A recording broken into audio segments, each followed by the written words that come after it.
So guys, I just scraped off surface carbon from the intake manifold. I don't know if you can see it, but basically I didn't do the here the top, the hose, the intake port hose. I just wanted to show you like how much it will come off and why I think that the chemical carbon cleaning is not a good idea, because imagine where these will all go if someone does you the chemical carbon cleaning. So now let me show you how much it will come out from the intake manifold.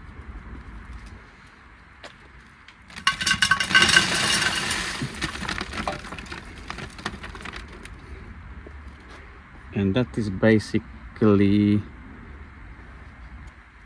just in here, so that's just the surface. I still need to do the intake port hose, so where this manifold matching or mates the intake ports, and then I'm going to do or use the ultrasonic bath.